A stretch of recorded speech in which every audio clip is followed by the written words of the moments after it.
livre blanc. Voilà, donc si vous ne voulez pas être vu, pas être enregistré, vous passez en mode masqué. Dans les bonnes règles aussi, si vous voulez poser des questions, levez la main. Ça ne nous hésite pas ça ne nous dérange pas en fait d'intervenir avec vous et d'avoir des questions au fil de l'eau, hein, Thierry, ça peut vraiment être la bonne occasion. Voici l'agenda qu'on vous a prévu avec Thierry, qui est flexible, mais on va essayer de partir sur celui-ci. Donc, je vous partage rapidement les points sur lesquels on vous propose d'échanger. Alors, ça va être très centré sur Thierry, ton expérience, pourquoi la bienveillance est si passionnant pour toi, donc ton parcours. Ensuite, pourquoi cette définition en fait de juste bienveillance. Ensuite, excellence opérationnelle, donc toutes ces démarches de performance et bienveillance, comment ça peut être mis en œuvre, des manières concrètes de l'appliquer, notamment chez chez General Electric, ce que tu as vécu dans ton rôle notamment de PDG de GE Capital France. Enfin, des témoignages éclairants, par exemple chez IBM, et puis gestion des obstacles, des freins, des difficultés. Et enfin, des questions-réponses aussi à la fin. Donc, le but, c'est que ce soit le plus interactif possible. Voilà l'agenda qu'on vous a proposé. Donc, pour démarrer, je vais te laisser la main. Thierry, est-ce que tu peux te présenter? Il y en a qui te connaissent déjà, mais peut-être d'une manière un peu différente pour qu'on te découvre. Je dis bonjour à Ralph Roquette, et puis puisqu'il m'a fait coucou, dans les références, je parlerai de lui tout à l'heure, il m'en ferait penser. Bonjour à toutes et à tous. Donc, je m'appelle Thierry Willem. Pour faire très simple, j'ai à peu près 35 ans d'entreprise, principalement américaine, puisque pour faire simple, 20 ans chez IBM, 15 ans chez General Electric. Et puis, je considère que dans la vie, il y a trois mi-temps. La première, c'est apprendre. Si on se forme, on est jeune et on apprend. La deuxième, c'est servir, parce que je crois beaucoup au servant leadership, dont on va parler dans le livre. C'est ça la bienveillance. C'est d'avoir, quand on est manager, de savoir aussi servir ses clients, servir ses collaborateurs. Donc, servir. Et puis enfin, je suis dans ma troisième mi-temps, qui est transmettre. Donc aujourd'hui, je transmets à travers mon expérience et mes connaissances, à travers un certain nombre de conseils d'administration.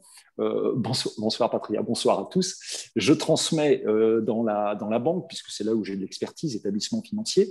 Je transmets aussi, je suis au conseil d'administration d'associations et d'une belle fondation pour l'insertion. Donc ça, c'est la transmission. La transmission d'expérience, la transmission de savoir-être, eh bien, je le fais à travers des conférences, et notamment sur la diversité, sur la bienveillance comme facteur de performance. Donc, c'est pour ça qu'un jour, avec François, on s'est rencontrés, on a décidé à 4, avec François ici présent, avec Marie Payou Action, qui ne peut pas être là ce soir, et avec Caroline Raymond, qui va nous rejoindre, de coécrire à 8 mains ce livre blanc sur la juste bienveillance en entreprise. Donc, je fais des moyens, notamment des moyens. Donc, je fais des conférences sur. François, je ne te vois plus, je suis perdu. Je suis toujours là, tu me vois? D'accord. On a tout le monde ou pas? Oui, on a tout le monde Génial. est là. Ouais, c'est juste que comme il y en a certains qui ne mettent pas leur micro en mute, je les identifie pour les passer en mute pour qu'ils puissent poursuivre. Vas-y. C'est pour ça. Voilà. Donc, je transmets par. Et donc, j'ai vu qu'il y avait Patricia Van Ling, elle était venue à Wisdom Paris. J'avais créé une association pour effectivement la sagesse dans l'entreprise. Et puis, je transmets également parce que je fais des grandes. Enfin, je fais avec plein d'autres, hein, dans une association qui s'appelle Le Cinquième Élément, des événements pour les technologies propres pour une planète un peu plus propre. Donc, voilà. En quelques mots, mon ami François.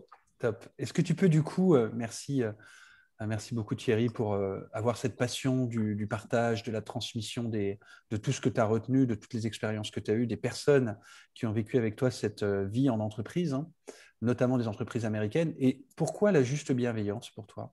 Et c'est quoi cette juste bienveillance? Je vais préciser ce que c'est que la bienveillance, mais déjà la bienveillance en elle, surtout si c'est la juste bienveillance, c'est la performance. C'est-à-dire que si on est bienveillant vis-à-vis de soi-même, on est mieux, et donc on est en meilleure santé, on vit plus longtemps, on est plus performant. C'est pareil vis-à-vis des autres, et pareil pour les entreprises. Et pour les entreprises, une entreprise qui est bienveillante avec le plus grand que soi, qui s'occupe d'autre chose que de faire du profit, et ça, aujourd'hui, plein d'exemples le prouvent, et c'est en train de se développer, et c'est magnifique, eh bien, ces entreprises ont plus de performance que les autres qui sont centrées sur elles-mêmes. Et pourquoi ce livre? Parce que nous pensons, nous 4, que c'est fondamental en cette période où en dehors de la crise, et je vais en parler très rapidement, le monde est en train de perdre du sens. Je lisais aujourd'hui un sondage de LCI Harris, publié ce jour, qui dit que 71% de nos compatriotes, les Français, pensent que la société française est en train de se déliter. Certains même, 45%, pensent qu'il pourrait y avoir une guerre civile. Et nous pensons, nous, anciens ou dirigeants d'entreprise existants, que par l'entreprise, on peut réenchanter le monde. Donc, voilà aussi pourquoi on a écrit ce livre. Et voilà un des sujets qui est traité dans ce livre. Alors, vous allez me dire, pourquoi un autre livre Bonjour Jean-Ange, qui est un monsieur qui est assez exceptionnel dans le domaine de la bienveillance. Et donc, pourquoi un autre livre sur ce sujet? Parce qu'en 1985, Alain Perfit écrivait La société de confiance. Et la société de confiance, c'était comment la société peut mieux se porter avec la bienveillance. Il y a eu des vingtaines de livres, rien qu'en France, sur le sujet de la bienveillance, et notamment en entreprise. Un des derniers, c'est L'entreprise altruiste, d'Isaac Getz et de Laurent Marbacher. Et pourquoi un autre bouquin? Et un autre bouquin, c'est parce que il faut tous qu'on apporte cette pierre. En tout cas, nous, on est persuadés qu'à notre niveau, c'est l'histoire du colibri. On est tous là pour apporter notre contribution. Et nous, on l'a fait. Alors, je le fais par rapport à des conférences, mais nous, on le fait par rapport à ce livre, qui sera un livre gratuit, donc distribué au plus grand nombre. Et pourquoi il faut tous contribuer? C'est que si on prend un parallèle avec l'égalité homme-femme, qui m'est chère, en 1946, dans la Constitution, est inscrit l'égalité homme-femme dans tous les domaines. 1946. En 1965, ma maman, elle devait demander à mon papa pour avoir le droit de faire un métier. Autorisation maritale pour faire un métier. Ça s'est arrêté en 1965. Plus récent, 1983-2006, de quoi on parle? On parle de loi sur l'égalité homme-femme. On est en 2020, les chiffres en 2020, 15% de différence de salaire. Mais pire que ça, si on regarde ce qui est dit par le Forum économique mondial, il est dit qu'il faudra attendre 150 ans, il y a une chanson dans 150 ans, pour qu'on puisse avoir une égalité parfaite dans tous les pays, sur tous les sujets. Vous imaginez 150 ans. Ce qui fait peur, c'est que c'était 100 ans avant la crise. Aujourd'hui, c'est passé à 150 ans. Donc, il est urgent qu'on s'y mette tous et que les trois mousquetaires que nous sommes, puisqu'on est 4, eh bien, on apporte notre petite pierre à ça en écrivant notre petit bouquin qui sera un livre blanc. Et pourquoi on va le sortir maintenant? C'est parce que cette crise a déchaîné beaucoup de choses, des bonnes et des mauvaises. Les bonnes, c'est que pour la première fois, il a été privilégié l'homme par rapport à l'économie. Et ça, c'est les confinements, etc. Donc ça, c'est superbe. La deuxième chose, et Churchill disait, il ne faut jamais gaspiller une bonne crise, c'est qu'on en ressort tous épuisés. Je vous parlais du sondage d'Harris qui est sorti aujourd'hui. Il y a une étude qu'on va joindre bien sûr au livre blanc, mais qui est sortie de Microsoft. Microsoft a interrogé 30 000 personnes à travers le monde sur 31 pays, et en disant où est-ce que vous en êtes? En ce qui concerne les dirigeants d'entreprise, ils disent, en tout cas ils affichent à 60% que ça va plutôt bien. Si on prend maintenant d'autres populations, et notamment des populations de jeunes dans l'entreprise, de célibataires et célibataires jeunes et nouveaux, là, plus de la 2/3 dit on ne va pas bien. Et pire, 41% disent on envisage de changer d'entreprise. Pourquoi? Parce que si le télétravail, c'est comme la langue d'Ésope, c'est le meilleur et le pire, eh bien, le télétravail a vraiment, et surtout les confinements, enfin bon, vous savez mieux que moi, a fait aussi beaucoup de mal. Dans cette enquête de Microsoft, le chiffre est de dire que 63% des personnes interrogées souhaitent que le télétravail continue, en tout cas un certain nombre de jours par semaine, et les patrons, aux 2/3, disent nous, on va continuer le télétravail parce qu'on va économiser des locaux. Donc, là aussi, il y a vraiment une raison parce que ça change, que le télétravail demande encore plus de bienveillance que le travail présentiel. Donc, là aussi, c'est la raison pour laquelle on a écrit ce livre. Et puis, La raison, c'est que quand on parle de bienveillance en entreprise, on parle de la bienveillance du management. Et bien entendu, elle est indispensable. C'est l'exemplarité. Mais ce qu'on a développé dans les 4 parties du livre, c'est également la bienveillance vis-à-vis de soi, parce que bienveillance bien ordonnée commence par soi-même, et c'est également la bienveillance vis-à-vis du travail et des autres. Bon, des autres, vous comprenez, et là c'est lié au management. Bienveillance de l'entreprise sur plus grand que soi, évidemment, mais par rapport au travail, il n'y a rien de pire au travail, il n'y a rien de plus malveillant que dire qu'une tâche est inutile. Il n'y a rien de pire de confier une mission dont on dit finalement, c'est pas ça que j'attendais. Il n'y a rien de pire que de ne pas co-concevoir le travail avec les gens qui sont censés le faire. Donc, on a beaucoup développé cette partie-là, parce que la bienveillance en entreprise, ça ne passe pas que par la bienveillance du management, même si elle est indispensable. Donc, voilà à peu près toutes les raisons. Donc, il y en a une dernière qui est très importante, c'est qu'il y a la crise, et puis il y a l'intelligence artificielle qui arrive, et là, vous avez tous lu comme moi toutes les études qui disent qu'avec l'intelligence artificielle, entre 50 et 85% des métiers n'existeront plus d'ici 2030, globalement. Par rapport à ça, j'avais fait une petite conférence que j'avais appelée, et Ralph qui est présent, il s'en souvient peut-être, je l'avais faite il y a une dizaine d'années, l'intelligence émotionnelle au secours de l'intelligence artificielle. Pourquoi ? Parce que ce qui va faire la différence entre l'homme et la machine, c'est la bienveillance. Et donc, en partie, l'intelligence émotionnelle. Voilà pourquoi nous avons écrit ce livre, cher François. Merci Thierry. Juste une question, la juste bienveillance, ça veut dire quoi ? Parce que justement, ce terme bienveillance a été galvaudé. Il a été galvaudé en 2018, selon le Petit Robert, c'était le terme le plus utilisé. Ça fait beaucoup. Et il a utilisé, et du coup, comme quand on utilise beaucoup quelque chose, on l'use. Et la langue, c'est un peu pareil.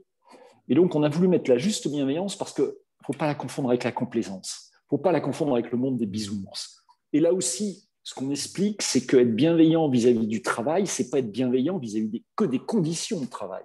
C'est bien de s'occuper de la nourriture au self, c'est bien de s'occuper de mettre des baby-food, des open space de qualité, c'est important.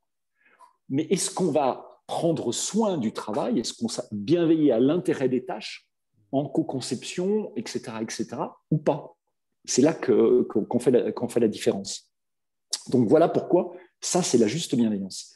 C'est la juste bienveillance. On a conçu un tout petit diagramme, je ne sais pas si tu peux le montrer, François, où sur un axe, on met la bienveillance et sur l'autre axe, on met l'excellence opérationnelle. Et tout à l'heure, je disais la bienveillance, on l'a fait pour la performance. Donc, sur ce schéma très simple, eh bien, clairement, si votre entreprise, elle n'est ni bienveillante et qu'elle ne sait pas faire de l'exigence opérationnelle, demain, elle dépose le bilan.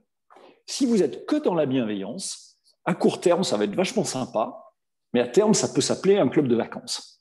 Et je peux vous assurer que les performances dans la durée, ce n'est pas ça, parce que si la bienveillance, encore une fois, c'est les conditions de travail, est-ce que tu es content, est-ce que tu es bien assis? C'est bien, hein, ne vous méprenez pas, c'est tout sauf suffisant. Si vous êtes sur l'exigence, la performance opérationnelle, là, on sait très bien que si on veut, et moi je l'ai vu en compétition, si on veut gagner très vite, on prend une équipe de clones, c'est-à-dire des gens qui ont fait la même musculation, qui ont fait le même truc, qui ont fait exactement, et ceux-là, on les met ensemble et ça fait une très bonne équipe. Ça s'appelle aussi des mercenaires.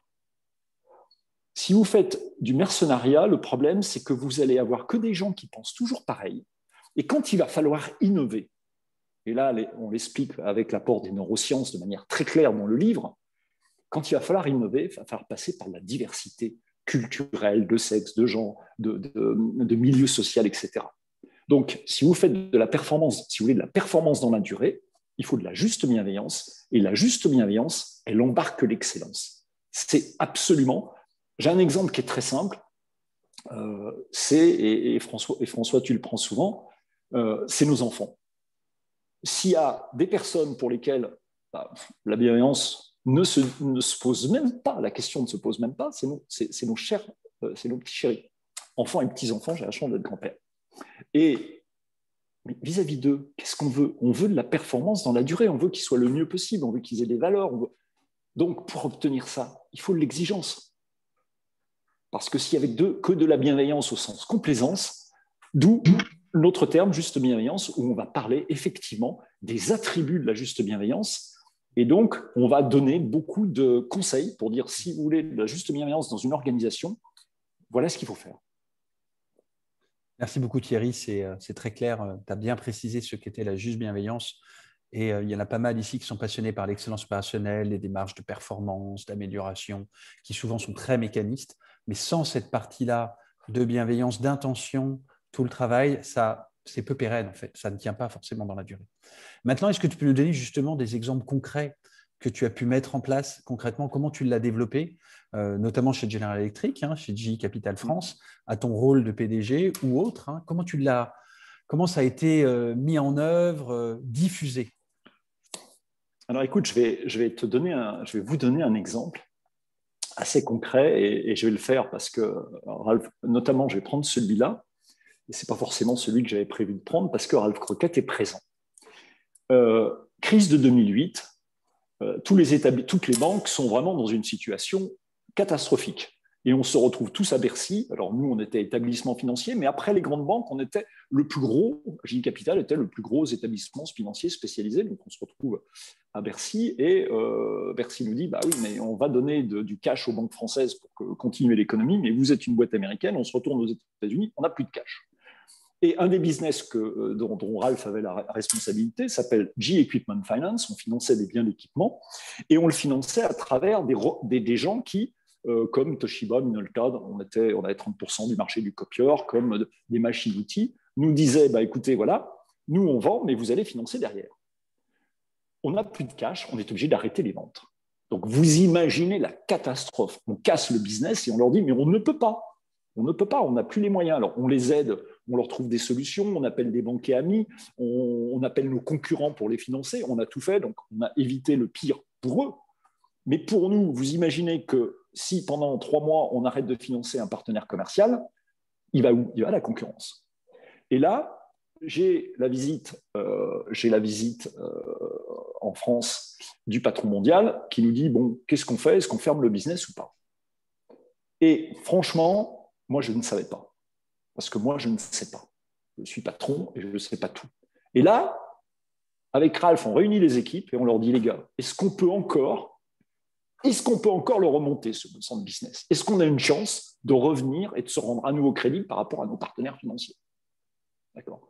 Et les équipes, alors que moi, je disais, on ne va pas s'en sortir, etc., me disent, oui, Thierry, on peut le faire. Et au niveau, à tous les échelons.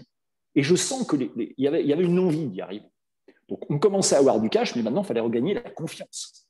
D'accord? Donc, qu'est-ce qu'on a fait à ce moment-là? On a dit, bon, écoutez, si on veut regagner la confiance, bon, on va bien traiter les clients, mais bien traiter les clients, c'est gentil.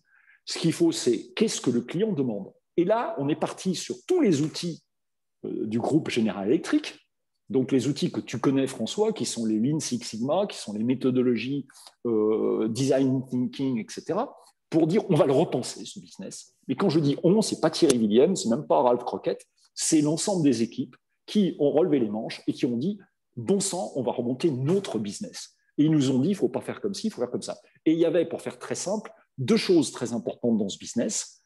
Il fallait donner une réponse très très rapide en disant je vous finance pas. Donc ça, c'était fondamental. Et il fallait effectivement l'autre critère qui m'échappe à l'instant, puisque je n'avais pas prévu de raconter cette histoire, il y avait 2 critères clés qui faisaient que donner la réponse la plus rapide en particulier. Et là, on a revu tout le process de décision et on a fait travailler les gens ensemble. Pourquoi? Parce que donner la réponse la plus rapide, dans la mesure où vous êtes un établissement financier, et ben, le commercial, il demande au crédit de dire est-ce que je peux financer, est-ce que je ne peux pas financer? Le time to know et le time to market, en fait. Time to market. Pour répondre oui. Voilà, comment tu réponds au marché, c'est ça. Et là, on a utilisé toutes les méthodes que tu connais bien, que tu utilises. Je ne sais pas si tu as quelques slides, si tu veux, de tes méthodologies. Pendant que je parle, tu peux en rechercher, qui effectivement ont permis d'être bienveillant vis-à-vis des uns des autres, parce que quand le commercial me dit c'est de la faute des gars du risque parce que j'y arrive pas, et les gars du risque qui me disent oui, de toute façon les commerciaux font n'importe quoi, eh bien on était capable de mesurer, et quand on mesure, on discute plus. J'avais tendance à dire comme patron, les chiffres sont têtus, mais quand on mesure qu'il y a effectivement 4 jours pour répondre, il y a 4 jours, et si le partenaire a besoin de 2 jours, eh bien, qu'est-ce qu'on fait pour revoir le process avec les équipes pour arriver à 2 jours? Et derrière, on ne dit pas c'est des mauvais, c'est des bons, d'accord? On travaille en équipe, dans le respect, qui est forcément une des clés de la bienveillance, mais on repense ensemble les process. Donc, on peut être bienveillant en entreprise en prenant soin du travail, en repensant le travail, si on le fait en équipe, en co-construction, avec des méthodologies d'excellence et concertation, management agile, etc., etc. Donc, c'est pour ça que, pour moi, c'est indissociable sur la performance dans la durée. Bon, le bilan, c'est qu'on a réussi à remonter le business et que quand on l'a vendu plus cher que la valeur qu'il avait dans les livres, donc la valeur de ses actifs. Donc, Ralph et ses équipes, un grand bravo, parce que les patrons américains ne nous croyaient pas. Et donc, nous, tous les trimestres, on allait par visioconférence, parce qu'on n'avait pas perdu notre temps dans les avions, même si on avait le droit, voir Jeff Immelt, qui était le patron du groupe General Electric, en lui disant « voilà ce qu'on va faire et voilà où est-ce qu'on en est ». Et il sentait une équipe qui était motivée, qui avait du fun, parce qu'on se marrait bien. Et donc, il a vu et on y allait avec le patron donc, de la division, Ralph, le patron de la qualité, et moi, parce que j'avais promis avec mon sang qu'on y arriverait, et que c'était mes équipes, et que mes équipes, je suis là pour les protéger. C'est ça le servant leadership. J'étais là pour eux. Merci Thierry pour ce beau partage. Moi, j'ai vécu chez GE pendant 7 ans et c'était plus la partie healthcare et j'ai fait aussi de GE Capital à peu près au même moment. Et c'est en effet une très, très belle aventure que j'ai vécue dans les années 2000. Juste une question, comment tu faisais là? Tu as beaucoup parlé de process, de bienveillance. Comment tu faisais en termes, et c'est peut-être une évidence pour toi hein, dans les entreprises américaines, ça peut l'être en tout cas, de rituels de management, de book de management visuel. Comment est-ce que vous mettiez la bienveillance dans ces activités récurrentes pour fédérer l'équipe et faire qu'elle ait envie de se dépasser? Je pense qu'il faut célébrer. D'abord, il faut donner des rites et des rythmes. Et donc, il n'y avait pas une semaine sans que je passais voir les équipes.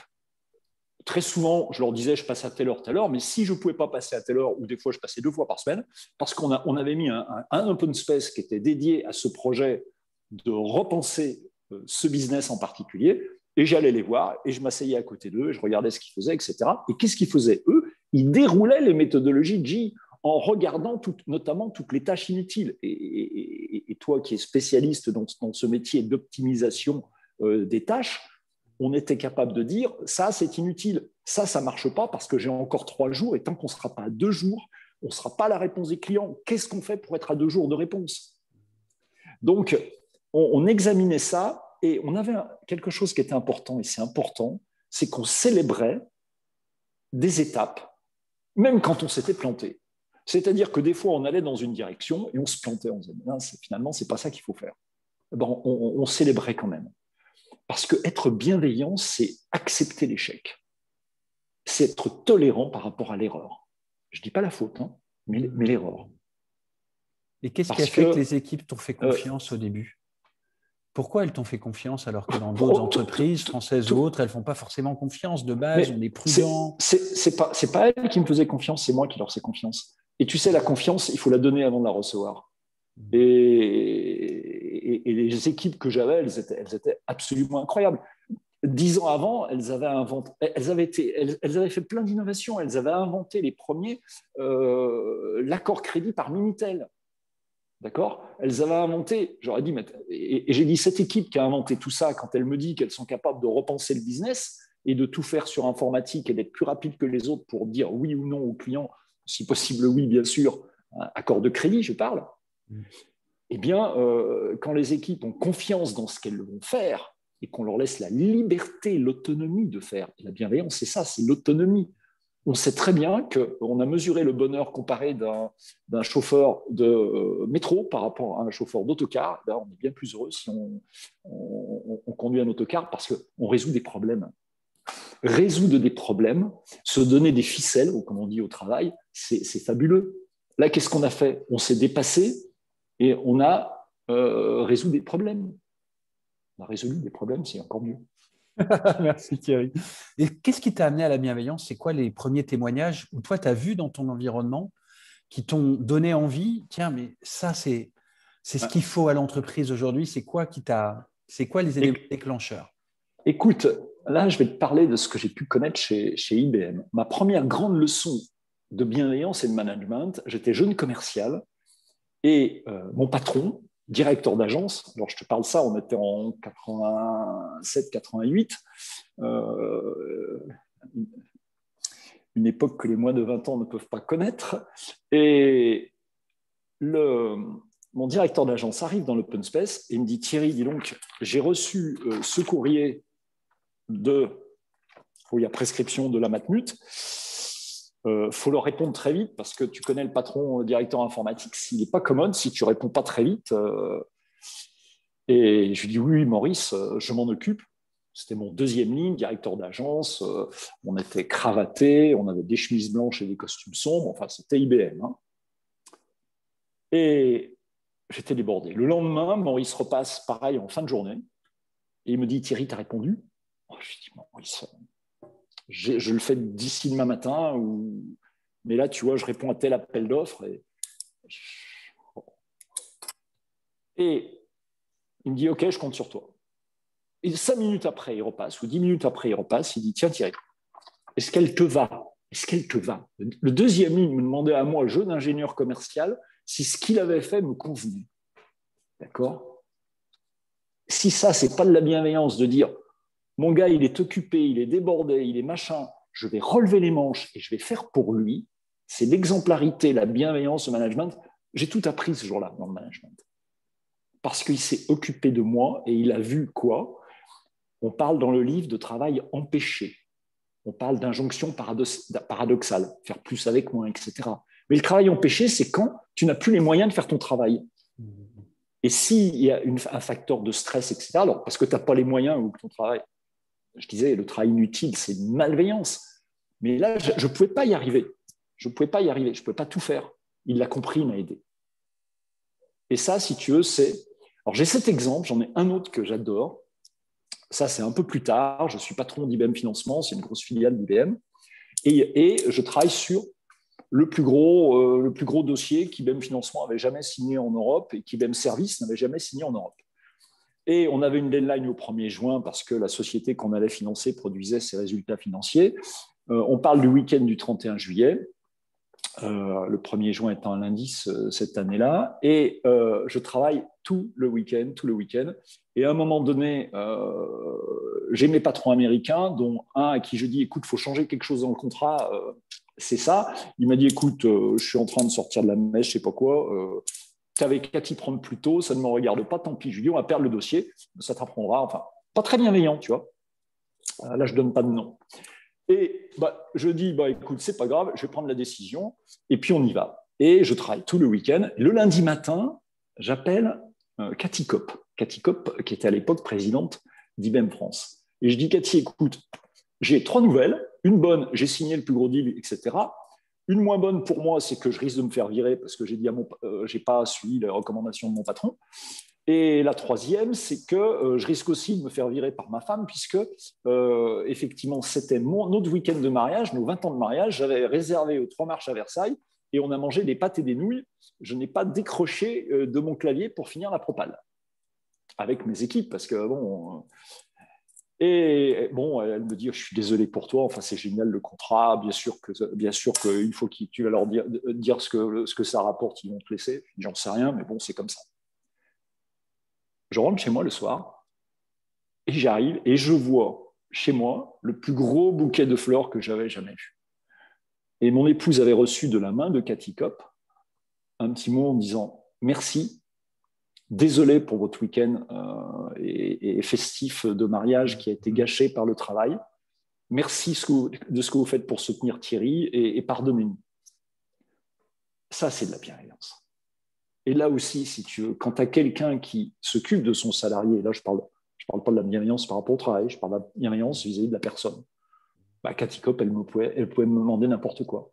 C'était une personne qui disait, pendant la journée, je ne fais pas mes mails parce que je m'occupe de mes collaborateurs. Je fais mes mails le soir. Donc ça, c'est de la bienveillance et de l'exemplarité. Donc voilà, j'ai des très bels exemples. J'ai des très beaux exemples, pardon. Oui, merci pour ce partage qui est vraiment touchant et inspirant. Et du coup, quelle recommandation tu donnes à un manager, à un leader, à un chef de projet, quel que soit le poste, même à un PDG, par rapport à sa propre hiérarchie, qui n'est peut-être pas, comme tu l'as vécu chez IBM, forcément dans cette bienveillance? C'est quoi la meilleure attitude à avoir pour développer ça, cette juste bienveillance, qui soit alignée avec toi? Justement, il faut d'abord être aligné vis-à-vis de soi-même. Et moi, ce qui m'a permis d'être aligné, c'est que j'ai eu la chance de travailler dans des entreprises dans lesquelles il y avait des valeurs. Et j'ai essayé, je ne suis pas toujours arrivé, hein, bien sûr, mais j'ai essayé de les incarner. Et en tout cas, j'y ai cru. Et elles étaient belles, ces valeurs. Et quand, effectivement, un chef me disait, ouais, il ne faut pas faire comme ça, machin, etc., je me disais, est-ce que par rapport aux valeurs, c'est une boussole, les valeurs, plus que tout. Est-ce que par rapport aux valeurs, j'ai raison ou est-ce que j'ai tort? Et si j'ai raison, quoi qu'il arrive, je vais y aller.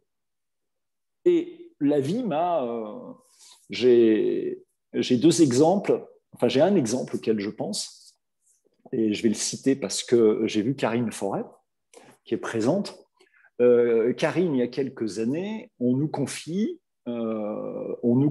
deux agences IBM qui se foutaient sur la figure, c'était une catastrophe énorme. Et ce qui m'a permis de faire ma carrière, à part les gens qui ont poussé derrière et que je remercie parce que j'ai eu des collaborateurs fabuleux, c'est que très vite, je me suis dit comment on fait de la performance. Et dans les années 90, j'étais allé chercher des coachs du sport, parce que le coaching n'existait pas en entreprise dans les années 90, pour m'aider et pour aider à fédérer les équipes. Et rapidement, ça s'est développé chez IBM. Et en 1995, 96, je ne sais plus la date exacte, il commençait à y avoir des coachs internes. Ce n'est plus des coachs du sport qu'on faisait venir, mais des coachs internes. Et avec l'équipe en question, on part pendant 2 jours au vert pour faire en sorte de créer des liens. Créer des liens. Quand on parle de performance, on cite dans le livre cette étude qu'a fait Harvard, qui est la plus longue étude que Harvard n'ait jamais faite. Elle commence en 1937. Et elle dit, on va essayer de trouver comment les gens restent en bonne santé et comment ils vivent le plus longtemps. Alors, il y a 3 générations de professeurs qui l'ont suivi, cette étude, forcément, 1937. Et les gens, au fur et à mesure, sont morts. Et ils se sont rendus compte qu'il y avait 0 corrélation entre le pouvoir et la longévité et la santé. 0 corrélation entre l'argent et la santé. Mais il y avait une corrélation très forte. Le niveau de liens sociaux que la personne avait. Et ce qui est vrai pour une personne est vrai pour une organisation. Si vous avez... J'ai un écho très fort, François. Oui, je gère. Vas-y. Si vous arrivez à créer des liens et faire en sorte que ces agences qui étaient un peu ennemies sur le terrain parce qu'ils s'étaient mis en compétition, Karine et toute l'équipe, on leur a dit, il n'y a pas de compétition interne, on est là pour bosser ensemble. Et avec les coachs, on a pareil, repensé la façon de faire pour travailler plus intelligemment et pour travailler en équipe. Le team avant le win. Et là où ça s'est corsé, tu me parlais des patrons d'IBM, c'est qu'on rentre, c'était à Orléans, et je suis convoqué par le directeur général d'IBM de l'époque, directeur des opérations, qui me dit, Thierry, forcément, donc costume foncé, cravate foncée, chemise blanche. Mon cher Thierry, nous ne sommes pas le Club Med. Je me demande pourquoi. Il me dit, bah oui, tu es parti avec tes équipes, et puis vous êtes amusé. Il paraît que vous avez même fait du ballon aux prisonniers. Et là, je lui ai dit, écoute, on va faire simple. Les 2 agences, il y en avait une qui était 5e sur 27 l'année dernière, l'autre qui était 23e sur 27. Si à la fin de l'année, on n'est pas dans les 5 premiers, eh bien, tu me diras combien a coûté, et puis tu prendras sur mon salaire le coût de Donc, ça c'est, puis je suis parti. Mais pourquoi? Parce que j'étais dans les valeurs et que j'avais une équipe. Et Karine, si elle veut témoigner, le fera. On savait qu'on y arriverait. On avait la foi, on y croyait, on était totalement alignés, on avait une patate d'enfer. Parce qu'on allait y arriver, parce qu'on y croyait, parce qu'on avait donné du sens. Le sens, on n'allait pas vendre des ordinateurs, on allait permettre à nos clients d'avoir une entreprise qui marchait mieux avec nos solutions. C'est facile à vendre ça. Okay. Bon, je rigole. Donc voilà, on a fait les choses comme ça. Effectivement, le coaching, l'accompagnement, parce qu'on a besoin soi-même et l'équipe d'avoir quelqu'un qui nous renvoie un miroir. Socrate pratiquait la maïotique, le coaching, c'est ça. Et moi, ça m'a vraiment porté. Donc, on donne des exemples concrets on donne des coaching. Et le deuxième, et là, c'est la diversité. Je peux pas dire, on va faire de la performance dans la durée si on est à la fois dans la bienveillance et dans l'excellence opérationnelle, et que l'excellence opérationnelle, très souvent, si on veut du court terme, c'est de la non-diversité. Je ne peux pas le dire si, dans ce que j'ai fait, je ne l'ai pas fait. Donc, quand je prends General Electric, quand je suis rentré chez Facto France, il y avait 13 personnes au comité de direction, il y avait une femme, et la pauvre, forcément, elle se comportait comme un homme. Quand j'ai quitté, il y avait 3 femmes et 3 hommes. Et puis, j'ai pas genré les postes, puisque le DRH était un monsieur. D'accord? Donc, je l'ai fait. Et Karine, ici présente, elle pourra témoigner. À l'époque, on a fait des choses que personne ne voulait, c'est-à-dire qu'elle ne venait pas des ventes, d'une part. C'était une femme, elle était très jeune, et on l'a nommée la première manager femme ne venant pas des ventes pour faire des ventes dans un truc difficile. Oui, j'avais rien vendu. C'était pas très bien vu. J'avais jamais rien vendu à part être chef de projet et puis être dans le service. Et c'est vrai que je devais manager une équipe de gens qui étaient des commerciaux depuis 20 ans. Et le souvenir que j'ai, c'est surtout les moments justement de team building, de coaching, où on a créé des liens, où on s'est connus et on se suit d'ailleurs encore tous sur LinkedIn, cette petite cette petite équipe, c'était quoi, 7-8 commerciaux que je manageais et 20 ans après, on échange encore parce que le lien, il est à vie. Alors que les deals, on sera peut-être que je me rappelle de 2-3 gros deals qui nous ont bien fait rigoler, mais je me rappelle surtout, les liens sont durables, les liens sont éternels. Merci Karine, c'est très juste, ouais, Saint-Exupéry. Saint-Exupéry qui dit créer des liens, c'est s'apprivoiser. Et donc, une fois qu'on est apprivoisé, et on travaille trop pour pas créer des liens avec les gens avec qui on bosse. Et Karine, je lui ai pas demandé, elle a vu que sur LinkedIn que je faisais que tu organisais et que je parlais, et elle a la gentillesse de venir. Alors, Karine, entre-temps, elle a quitté IBM, elle a créé 6 entreprises, elle est serial entrepreneur, elle est juste formidable, mais je ne pouvais pas ne pas l'embaucher parce qu'elle avait la foi en elle, quoi. Elle avait déjà à l'époque un peps formidable. Mais en fait, ce qui était déstabilisant et qui était le truc génial, c'est que je ne pouvais pas faire une seule vente sans les commerciaux. Donc, j'étais dépendante d'eux. Et donc, du coup, le lien, il était obligatoire puisque je n'avais jamais fait une seule vente d'ordinateur et on vendait beaucoup, beaucoup, beaucoup d'AS400 où je ne connaissais rien. Donc, j'ai dû apprendre très, très vite par eux. J'ai dû travailler avec eux pour leur dire mais apprends-moi. Et en clientèle, c'était moi qui leur apprenais parce que le client n'achetait pas forcément que des boîtes et ils achetaient du service. Donc en clientèle, moi, je parlais service, je parlais projet, je rentrais dans le détail de comment on allait s'y prendre. Et puis, by the way, à la fin, on parlait des ordinateurs où là, évidemment, mon collaborateur était beaucoup plus pertinent que moi. Et donc, eux, ils me briefaient avant. Pendant la réunion, avec le client, c'était surtout du service qu'on parlait. Donc, moi, je pouvais quand même exister en tant que professionnel. Et à la fin, on faisait le deal ensemble, vraiment ensemble.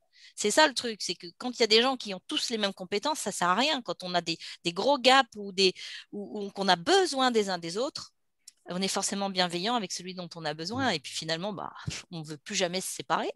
On ne veut plus jamais vendre sans ses commerciaux. Enfin, voilà, le lien, il est éternel. Merci Karine, très juste. Et justement, quelle différence vous voyez? Il y a pas mal d'entreprises qui font aussi des team building. C'est assez commun aujourd'hui d'avoir un team building une fois par an. Donc, qu'est-ce qui manque à ces équipes et à ces entreprises pour vous, de votre point de vue? Écoute, je ne vais pas juger les autres. Hein, non, ce n'est pas un jugement, c'est leur donner des pistes, justement. Mon avis, le souci, c'est le suivi dans la durée, si tu veux. Tu parlais des rites et des rythmes. Si tu n'as pas un ordonnancement, un vrai suivi de ce que tu fais, moi, tu vois, j'ai refusé à 2 reprises d'intervenir pour faire une conférence dans des organisations. Et je leur ai dit, mais je vais venir, je vais créer des expectations, des attentes, parce que je vais faire rêver sur ce que j'ai fait qui était plutôt sympathique. Des fois, pas toujours, mais... Et puis derrière, ils vont retourner le lendemain dans le quotidien, très quotidien, puis ils vont dire, mais attends, c'est pas comme ça chez nous. Et c'est pire que le contraire. C'est-à-dire que si tu crées des attentes et que tu ne fais pas, donc si tu fais un team building, c'est vachement bien, mais derrière un team building, c'est un plan d'action. C'est-à-dire que bien sûr qu'on a créé des liens, mais bien sûr, comme le disait Karine, qu'on avait un projet qui avait du sens et qui avait un suivi dans ce projet. Et qu'on ne fait pas forcément d'ailleurs qu'un team building par an. Au niveau de chaque équipe, donc Karine avait son équipe à elle, ben au niveau de son équipe, elle faisait des points, des étapes, mais très, très régulièrement. Donc, bien évidemment, si tu fais un team building par an et que le team building, et j'ai rien contre, c'est vachement bien, c'est de faire du saut en élastique, ok, tu t'amuses, bien que ce n'est pas tout à fait un sport collectif, mais tu vois ce que je veux dire? Donc, par rapport à ça, encore une fois, c'est ce couple excellence-bienveillance. Et on cite dans le livre un amiral, si tu veux, le Hugues Finaz, qui ne dit que la même chose. Il dit, nous, dans la marine, on a un couple qui s'appelle bienveillance et excellence. Et on ne peut pas réussir sans cela. D'accord? Donc, on a mis la superbe vidéo dans le livre pour ceux qui voudront le voir. Et dans le sport, c'est pareil. Donc, il faut vraiment toujours avoir ce couple. Être bienveillant avec soi-même, c'est être aligné et c'est oser. Ce qui a fait que Karine a réussi une carrière brillante, c'est qu'elle a toujours osé. Être bienveillant, c'est oser, c'est avoir du courage. J'ai un deuxième exemple, puisque je pense à Karine. Attends, je dis juste que Jean Ange a répondu dans le chat qu'il avait un prochain livre qui était « Osons la bienveillance ». Soyons audacieux. Donc, c'est parfait par rapport à ce que tu dis. Ouais, c'est génial. Merci, Jean-Ange. Et j'ai hâte de le lire. Et on est en résonance très, très régulièrement. Et bon, je donne ça un dernier exemple, puis on va passer aux questions-réponses. Hein. Mais je l'aime bien parce que là aussi, c'était une jeune femme qui osait. Donc, Karine, j'ai dû l'embaucher en 96. Et 5 ans après, j'avais été promu parce qu'il travaillait tellement bien dans mes équipes que je montais tout seul. Je ne le cherchais pas, hein, mais bon, on me demandait de prendre un poste plus important. Et j'étais patron France. Et là, à Toulouse, le directeur d'agence s'en va. Je ne sais plus s'il était promu. Et là, on regarde qui on pouvait mettre. Et donc, on avait forcément, dans les entreprises américaines, on est bien organisé, on a des process, donc on a des listes de succession, on a un certain nombre de choses. Et là, il y a une jeune femme qui arrive et qui me dit « Thierry, je veux le job ». Et je lui dis, bon, ça va être compliqué, Béatrice, parce que tu es à Toulouse. Or, la règle chez IBM, c'est qu'on n'est pas manager de ses propres collègues. Règle numéro 1. Règle numéro 2, c'est qu'avant de passer manager, il faut avoir fait une rotation. Donc, il faut avoir été testé dans un autre poste au marketing, assistant d'un grand patron, peu importe, pour passer manager. Tu n'as pas fait de rotation et moi, j'ai besoin de quelqu'un tout de suite. Et troisième, qui m'embête moins, mais tes résultats commerciaux sont bons, mais ils ne sont pas extraordinaires. Or, la règle à l'époque, et là je la conteste totalement, c'était de dire tu vas être bon manager que si tu es le meilleur commercial. Or, ça n'a rien à voir. Tu peux être le meilleur commercial du monde et être un piètre manager ou être un manager moyen. Et donc, Béatrice, et là, c'est pareil. Quand je l'ai nommée, c'était un peu envers et contre tous. Aujourd'hui, elle est présidente d'IBM France. Ça fait plaisir, si tu veux. Ça fait plaisir. Et comme ça, donc, on poussait je savais que cette femme avait je ressentais que cette femme avait du talent et donc on a bousculé. faut briser les codes. C'est pas, la bienveillance, c'est pas facile. C'est comme l'éducation des enfants, c'est pas facile. Et il y a quelque chose que Jean reporte là dans le chat. Merci Jean pour ces cadeaux. On ne peut pas être bienveillant. On n'est pas bienveillant par intérêt, par pouvoir, par vouloir grandir. C'est du don pur. J'aime beaucoup cette définition. Et on le voit, hein, c'est ce que tu fais avec nous, Thierry. Tu donnes. Et on le sent que dans les expériences que tu nous partages, tu étais vraiment dans cette envie de donner, ce regard différent, hein, on l'appelle sur le mythe Figmalion, que les équipes ont cette capacité, que cette personne a la capacité d'y aller, qui fait que ça se révèle finalement parce que tu crées ces conditions. Merci. Sauf quand je râle parce que je trouve que le bouquin il n'avance pas assez vite. C'est pas grave ça. Tu es humain comme nous tous. C'est super. Alors dans les questions, on va pouvoir mettre des questions. Ouais. Il y a une première question de Marie qui est, alors je pense que c'est sur l'expérience de General Electric, hein, G Capital. Comment l'équipe a-t-elle été constituée pour travailler sur le projet?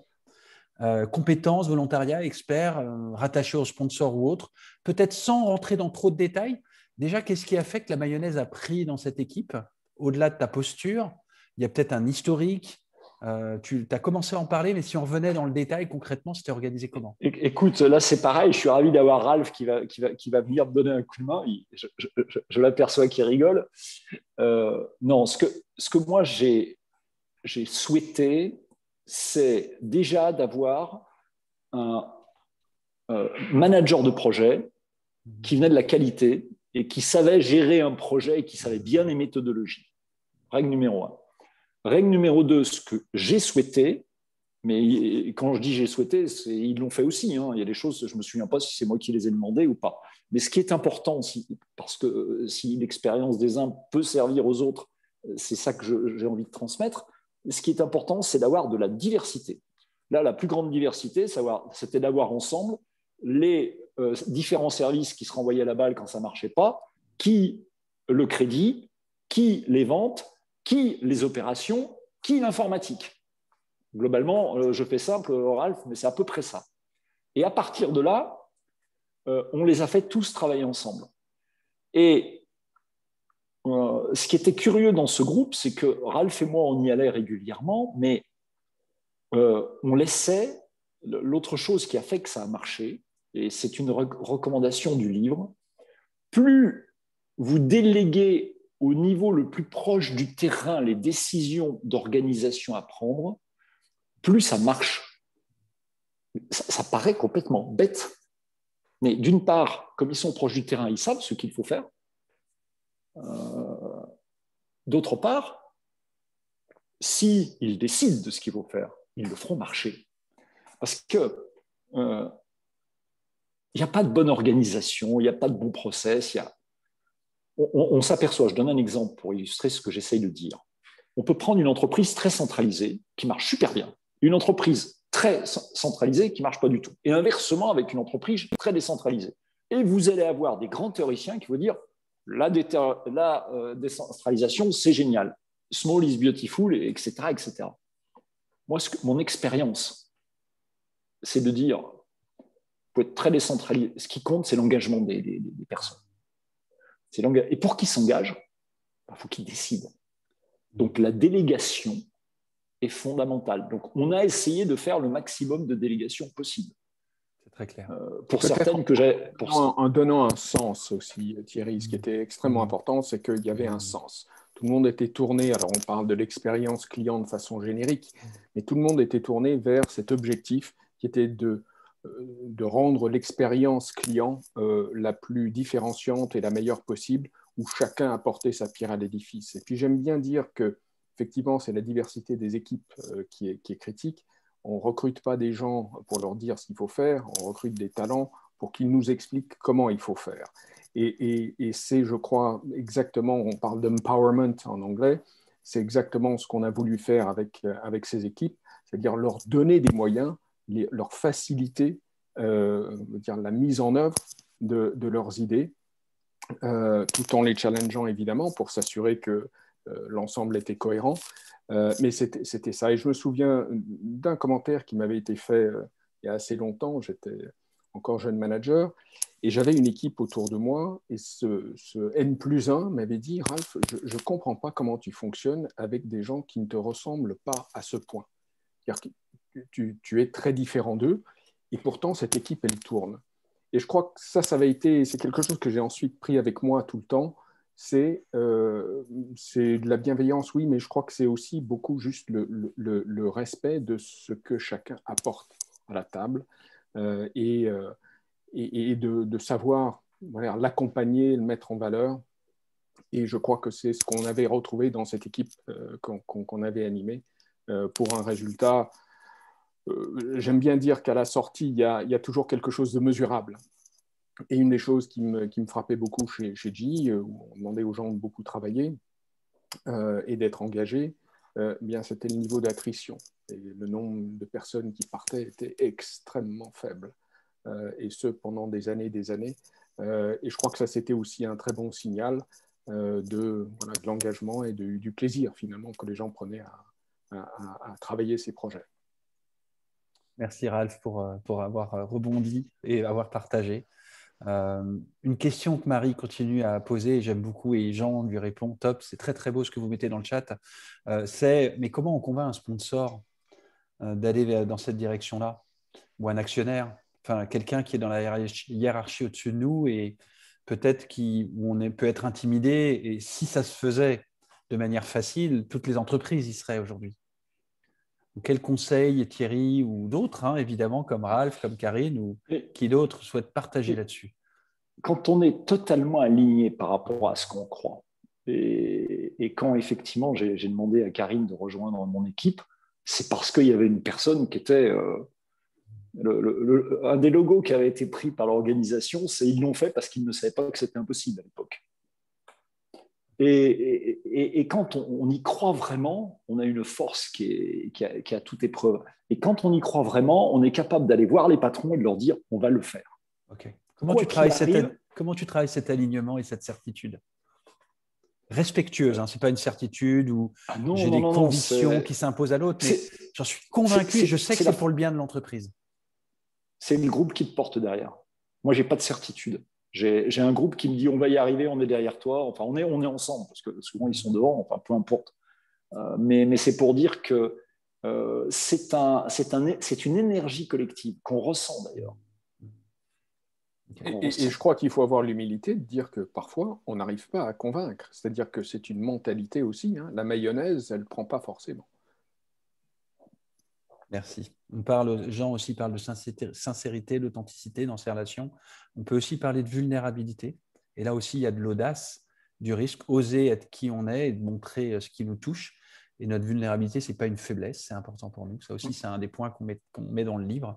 Alors, d'autres questions que vous avez pour Thierry? Vous pouvez prendre la parole et poser la question directement si vous le souhaitez. Pour Thierry ou pour toi aussi, François, parce qu'on est co-écrivain, pardon. Avec Caroline, alors je ne sais pas si elle est là, et Marie. Ouais. Alors, est-ce que vous avez des questions? Alors, il y a Daniel qui a écrit dans le chat, quelles sont les innovations managériales qui vous sembleraient pertinentes aujourd'hui? Oui, en effet, je fais partie de ceux qui témoigneraient volontiers de la générosité de Thierry et de ce qu'il a fait en tant que manager. Moi, j'étais N-50 dans l'organisation et c'était un patron que l'on croisait dans les étages, que l'on voyait sur les open space et avec lequel on reste en lien aujourd'hui. Et ce qu'il dit a du sens pour nous. Moi, je suis une corporate hackeuse, je me définis comme ça parce que j'essaye dans l'organisation dans laquelle je travaille aujourd'hui de changer les choses du bas et de l'intérieur. Et c'est vrai que la question de Marie sur comment on fait pour amener la décision au plus haut niveau de l'entreprise, c'est un peu ce qui m'anime. Et quelles sont, oui, les innovations managériales aujourd'hui? Parce que Thierry m'a dit c'est cette chose un jour, il m'a dit il n'y a pas d'innovation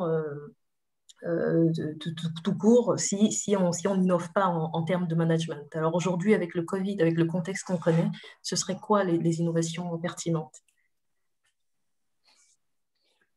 Alors, là-dessus, j'ai un certain nombre de réponses, parce que c'est une question qui est très large. Mais il y a quelque chose que je ne veux pas qu'on oublie, c'est le cœur de l'homme. Et on pense toujours qu'on a réinventé. Quand je relis le Mal français, 1976, Alain Perfit, Il dit quoi? Il dit exactement ce qu'on voit aujourd'hui, le sondage de LCI Harris dont j'ai parlé en introduction. Il dit quand on arrêtera d'être en silo, quand on arrêtera les oppositions. D'accord? Et les oppositions, à l'époque, ils citaient la gauche contre la droite, les riches contre les pauvres, les athées contre les croyants, les chefs, les dirigeants contre les ouvriers, etc. Le jour, c'est ça le mal français, et quand on arrivera à faire qu'on se parle ensemble, qu'on travaille ensemble. Donc, des innovations managériales, la bienveillance, c'est une vertu qui existe depuis le début de l'humanité, et si on arrive à la décliner, on a gagné d'autant plus que il y a des innovations techniques. Et là, François pourra vous en parler. Il y a du management visuel, il y a de la co-construction, il y a des méthodes agiles. On ne va pas forcément les développer aujourd'hui, mais ça, c'est des bonnes méthodologies parce qu'il faut s'appuyer sur des méthodes pour l'excellence. Et il y a des choses qui sont plus puissantes que le traditionnel Lean Six Sigma, même si c'est très puissant. Mais vous prenez toutes ces méthodes, si vous ne faites pas travailler les gens ensemble, ça ne marchera pas. Donc, encore une fois, c'est le couple. Et donc, oui, ces méthodes, c'est le cœur de l'homme pour commencer. Et après, un certain nombre de méthodologies. François, tu peux peut-être en parler, le management visuel. Toi, tu as créé des outils que je dis, tiens, si j'avais eu ça à l'époque, ça aurait été mieux. Quand j'écoutais Karine parler de la cohésion qui est faite en fait de manière régulière, c'est toutes les équipes ont des points d'équipe.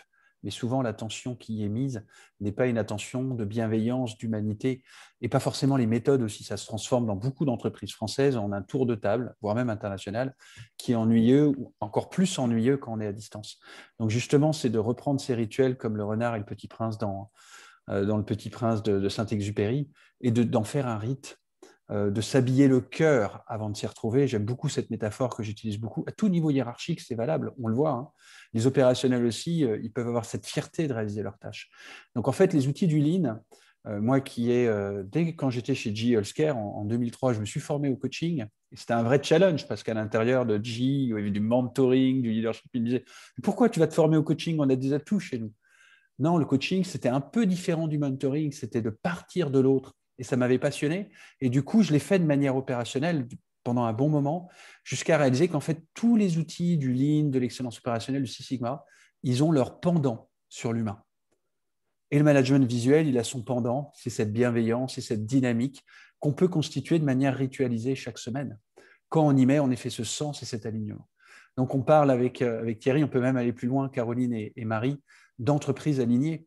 Au-delà d'une personne alignée, ce n'est pas que toutes les personnes sont alignées dans le même axe, c'est qu'il y a des gens qui sont alignés dans des équipes qui se réalisent. Alors, c'est peut-être une utopie, mais en même temps, il y a des témoignages, des expériences, on le voit ici, comme quoi c'est possible. Et moi, la meilleure expérience professionnelle que j'ai eue, c'était chez General Electric dans les années 2000, chez Healthcare, où on a encore des lumières dans les yeux quand on retrouve des personnes qui l'ont vécu parce qu'il y avait cet alignement avec les valeurs dans les projets, dans les équipes dans lesquelles on vivait.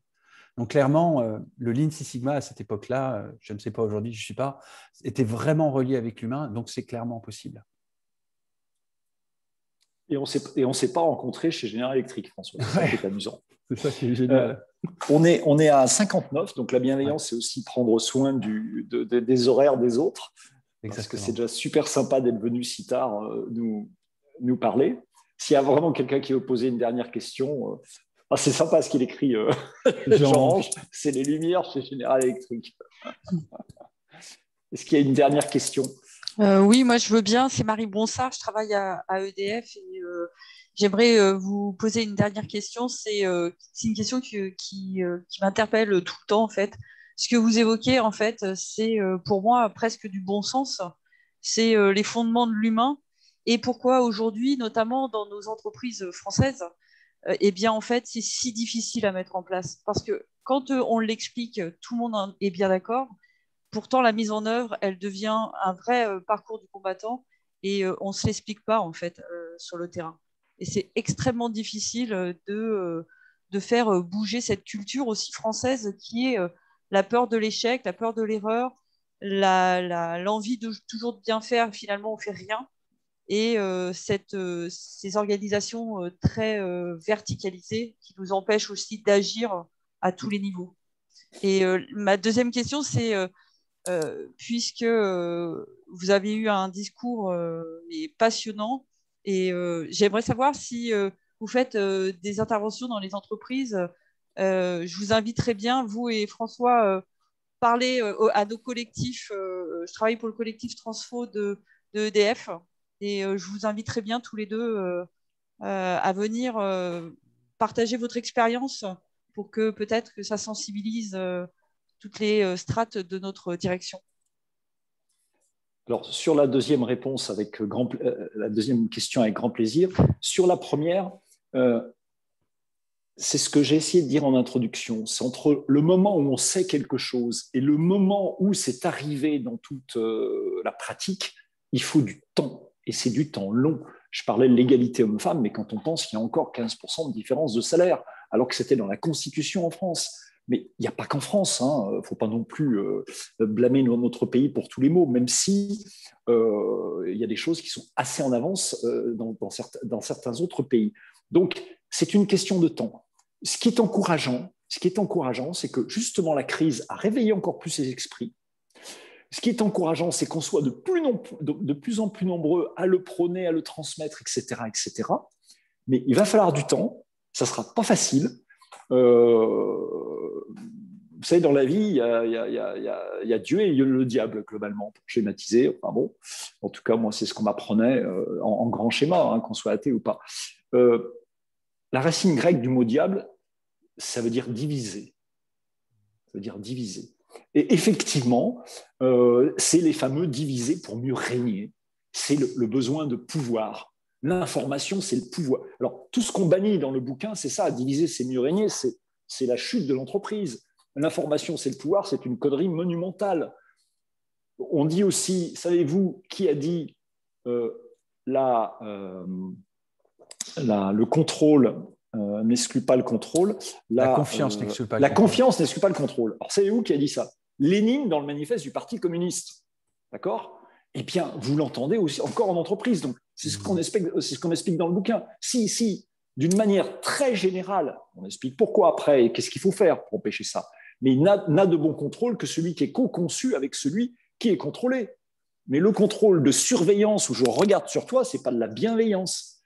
Bon, donc il y a encore plein de dogmes, il faudra des années, mais il y a une crise qui arrive, il y a l'intelligence artificielle qui arrive, il y a plein de choses qui vont bousculer, et quand ça bouscule, eh bien des fois, il y a des naissances qui sont meilleures. Et le fait que vous soyez nombreux ce soir, le fait que le livre va sortir, que Jean-Yves écrit encore, Jean-Ange écrit encore un autre bouquin et qu'on va pousser tous ensemble ce mouvement, eh bien on va finir par y arriver.